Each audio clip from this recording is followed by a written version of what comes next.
This is why I don't do my eyebrows on camera, because I am entirely too close to my mirror right now. But I mean, if you guys really wanted to, we could go on this journey together.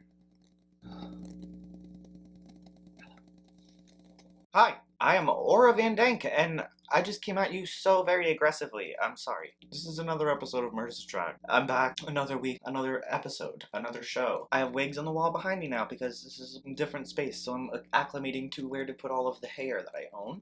An interview that I was in the other day pointed out that it looked like Moira's wig wall from Schitt's Creek, and I couldn't be prouder. I had them hanging up like this back in North Carolina, too, on thumbtacks in the wall, so apologies to mom and dad for having to take care of that. Anywhoomst, this week I struggled to put on eyebrows because I was really sweaty for some reason. I was watching a documentary about the Backstreet Boys and NSYNC that really got my adrenaline pumping. Well, I'm Aura Van Dank, like I said, your hosticle with the mosticle, taking her eyebrows off with a little green burlap bag. I don't know about you all, but this week has been a wild one for me. Emotionally, mentally draining, like intense. I don't know what's so intense about this week. What planet is going through some existential crisis and spinning out in an intense self-destruction whirlwind? It's probably Mercury, because she's always a problem. But it's happening for sure now because I feel it in my bones, in my planet bones. Not here for it. Some days I just find myself non-stop cleaning because the world is gonna end, so it needs to be spick and span for that.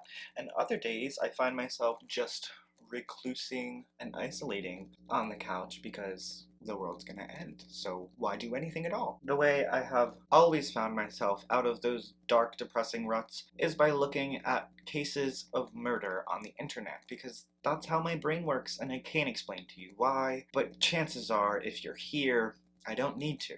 With that said, this week I'm doing a case that I've really been wanting to report for a while, but haven't felt like I had enough information about the case. But then, considering the point of my podcast and the whole reason that I do these underreported cases, I was like, well, maybe I'll become the information for somebody to look into in the future, because I don't think any new information will come to light. And that's really the only way to put my money where my mouth is and get these people the exposure they deserve. So, here I am. Money, mouth. And the murder of Frank Yazzi is one of those underreported cases. Frank Yazzi was an openly gay Navajo man living in New Mexico in 2009 when he was brutally murdered. The circumstances under which he was murdered have remained very mysterious. There's been very minimal released media regarding Frank's murder and regarding Frank's life, so this case was definitely a deep dive. So my sources are fragmented articles from the Albuquerque Journal, but those articles were citing articles from the Associated Press that I just couldn't find, so God knows where that information came from. Findagrave.com, once again, came through with the majority of the information, biographically wise, regarding Frank. Birthday, where he grew up, where he lived. All of that important stuff from findagrave.com, and a book about Navajo culture that is possibly problematic, possibly not. I'm not entirely sure. The jury is still out on that one. And of those very limited articles that there were to begin with, articles that did mention Frank Yazzi mentioned him as a statistic of LGBT people who were murdered in 2009 specifically. Other articles that just cited a one simple sentence, his name, how he was killed. And that's it. That's the only information that's out there to find on Frank Yazzi. It's going to take a lot more than a Google search to actually find information about him. And I'll get into why that might be later. Frank Yazzi was born January 26, 1966, and he was born in Los Angeles, California. Unfortunately, like I said, there's very, very limited biographical information regarding Frank, or anybody in that area, to be honest. Going off of essentially nothing, I did what I always do, and dove in way over my head. I noticed under his very short memorial that just displayed birth date, death date, name, there was one sentence written. And this is about to get a titty-tad complicated, so get ready. The entry in the memorial index read, "The Black Sheep People Clan for the Black Streak of the Forest People Clan." Even with little context, it was pretty clear that this was identifying the tribes that Frank belonged to. So with limited information about Frank himself, I thought maybe I could look into the tribes that he belonged to, look at some of their cultural practices, and see if I could match anything up with Frank. Again, in over my head. It's just not that simple. Googling the name of either one of those clans came up with basically nothing viable for research options.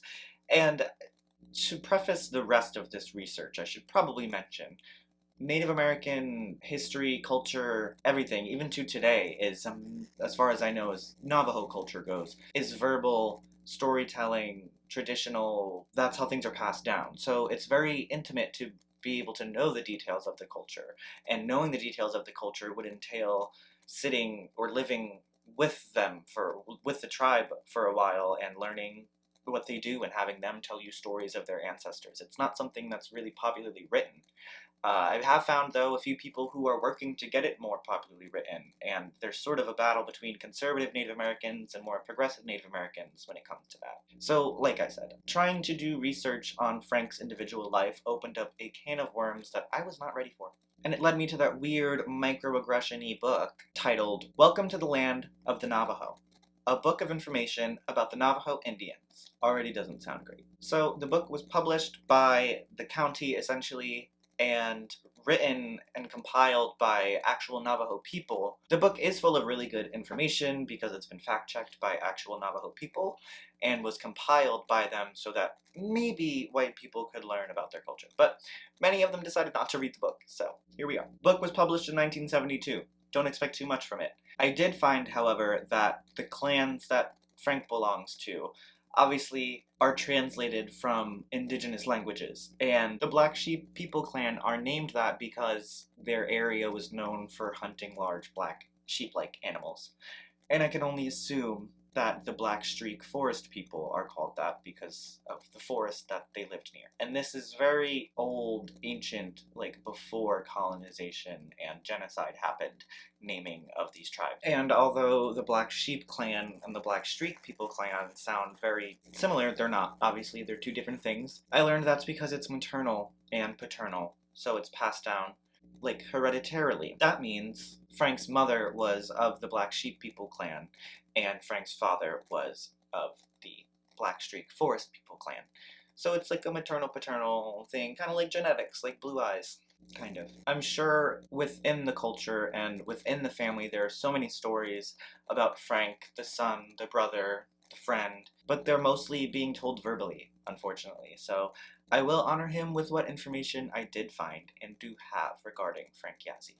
As I sort of stumbled through that realm of my research, I realized that it's actually very important and significant to his identity that somebody left that note under his memorial on Find a Grave. I read that when a baby is born in Navajo culture, their identity is declared then and there. They're born for their mother's clan and of their father's clan. Those words are not interchangeable. It's important to declare that they're born of their mother's clan for their father's clan. And that's declared at birth and at death as a signal of their identity and a way to remember and sort of solidify that identity all throughout that stage of their existence. It's also to sort of trace the genealogy when there is no written or typed in stuff.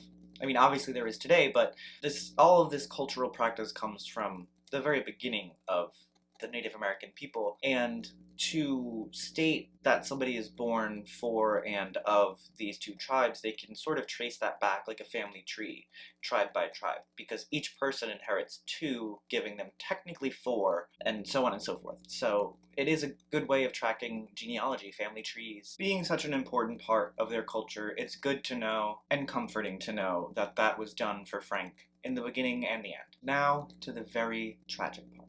In late June of 2009, two kids, for some reason, it's always two kids, and I just can't help but imagine them as some creepy-ass shining children who are like fucking playing stickball and rolling a hula hoop or something, and then they stumble across a crazy scene. These children found a fully clothed, severed man's torso wrapped in a trash bag. They knew what it was, obviously, and knew cops needed to be called. They told their parents called the cops. They find the torso. Cops. Are they?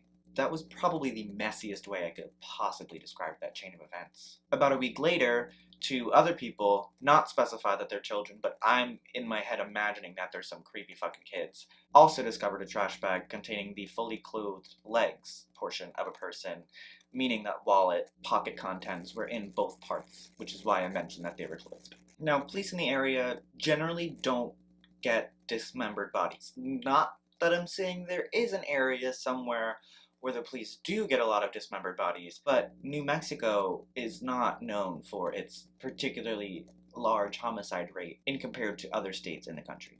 Basically, the law enforcement was very unprepared to get such a grisly case.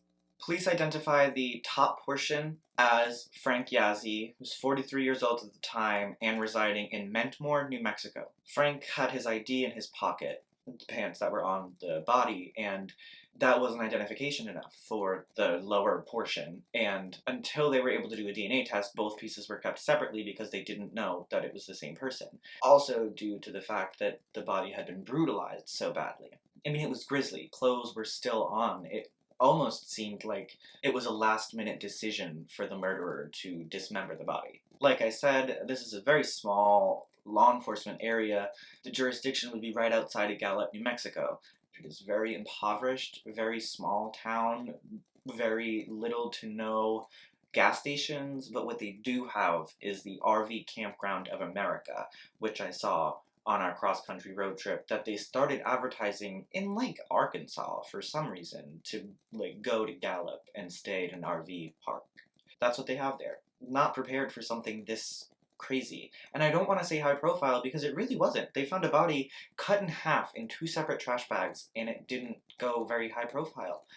I mean, like I said, the articles were just sensationalized, single sentence, clickbait headlines. You would think that Gallup does see a lot of this, but they don't. So they thought they might have multiple homicides on their hands and wanted to get more information about Frank Yazzi. Difficult as it is, I would know, nothing comes of that. Time keeps going, the investigation does not. Almost a full year passes, and then police arrest 25-year-old Joshua Casey Yazzi and 22-year-old Danielle Yazzi on May 23rd, 2010. They had a warrant, and the only information I could find about the warrant was that it had something to do with the murder of Frank Yazzi. Those two were booked into the Dania Ana County Jail. It said that they were pending a transfer to McKinley County Jail, McKinley County being the county where the crime took place, and then no further information is available. Problem, because these people did not do it. Problem, because these two people are Native American, and I can't help but feel that there was some racial profiling going on there. Another year of no news, no answers, nothing goes by. And then on May 21st, 2011, 2 years after Frank is murdered, a Gallup man is arrested and charged with the murder of Frank Yazzi. 54-year-old David Torres is apparently brought before a judge a year prior to see if he's fit to be charged or tried with any of this in the first place, which doesn't make a whole lot of sense to me to begin with. But then it starts to make even less sense. The district judge, Grant Fouts, finds him competent to stand trial, and then something happens in that year to where he's not arrested and brought in until that date, May 21st, 2011. Brought in facing not only the murder charge, but tampering with evidence, regardless of what that means. What the fuck? According to the articles that I was able to really dig up, and when I say dig up, I mean dig the fuck up those articles, because they were hidden. Torres denied everything. He said that he didn't do it, wasn't there, doesn't know anything about it, didn't tamper with evidence. It blows my mind. I don't understand how there's not more information about this out there. I'm guessing there was either a gag order or something put on this, that there was no information allowed to be released to press or anywhere other than just, again, word of mouth. But I did find out that he was sentenced to 12 years in prison and convicted with only second-degree murder. How is it second-degree murder if you cut a person in half and then you only get 12 years? I want to know the details. Why did he only get 12 years? I know you want to know the details too, and I can't fucking tell you because I don't know. A quick peek on the New Mexico Department of Corrections database doesn't bring up a David Torres. The only one it does bring up, completely different charges, different age, everything. That has to lead me to believe that he's not in prison anymore. It's been less than 12 years, but chances are he wouldn't have served the whole sentence anyway. If maybe for that year he was already in jail, they gave him time served. I don't know, there's like a whole lot of gaps in this case. Regardless of the shitty circumstances surrounding his death, Frank Yazzi is absolutely remembered among his tribe, and among more than just that. among the gay community. In an article by Rachel Hansen for the University of Utah, Miss University of Utah's American Women's Scholar, pageant queen with one of the very longest titles I've ever seen, said in an interview, "Our elders tell us, don't forget where you came from. I went to college to help my people because I saw a lot of problems there. Not just in my community, but within my own family. My mother and father both struggled with alcohol. And I know Native American populations everywhere struggle with that same issue. There's not a lot of running water. There's hardly any electricity for people. A lot of people stray away from the reservation because of those problems. But there's a lot of good teachings back home." And that's a quote from Miss Rachel Holiday. I only said the pageant title as if you would know her like she's some sort of a drag queen. Anyhow, to Rachel's point, there are so many good and enriching cultural teachings that the Navajo Nation has for us if we'd only spend the time to do the research and look into it. It's history that has survived many an attempt to see it completely snuffed out and pretend that white people were just the first people here. And it's strong and been passed down for thousands and thousands of years verbally and through storytelling and things that there's not really another culture that can say they've done.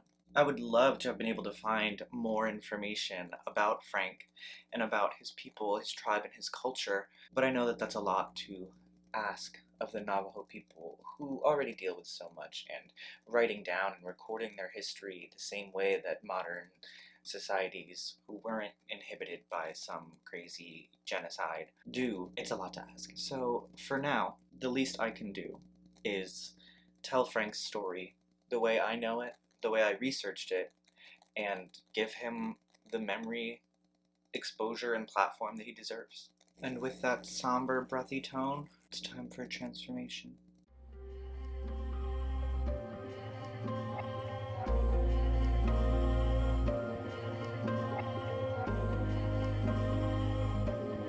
That's the finished look for this week.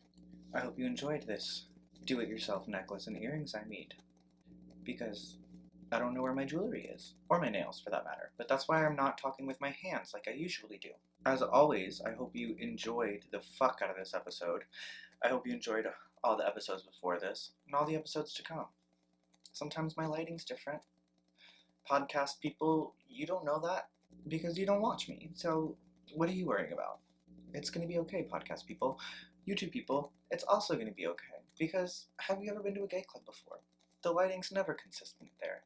I'm just trying to feed you the true fantasy of what it is to interact with your everyday drag queen. Everybody wakes up in the morning and puts their teeth in one tray at a time. I don't write the rules. Now that I have the fake teeth in my mouth and I can't speak anymore, I welcome you to come back every week. I welcome you to binge on my previous episodes on Spotify, iTunes, Apple Music, podcasts, Also, if you're watching, you can watch from the Out at TV app on Roku, Fire Stick, Google TV, soon to be other things probably. Who fucking knows? For now, my name is Aura Van Dyke, your hosticle with the very mosticle, and I hope you have a wonderful day. That's not what I do. I do mwah. Hi, I'm Aura Van Dyke. I heard that you weren't watching my show yet. And that's okay. I just can't understand why you would willingly miss out on such iconic behavior. There's no real need for you to miss out. Tune in every Thursday on this channel for new episodes at Murders of Drag, YouTube, Facebook, Twitter, Instagram. You can also tune in Mondays at 7 p.m. Pacific Standard Time. I air live on Out at TV. New episodes weekly.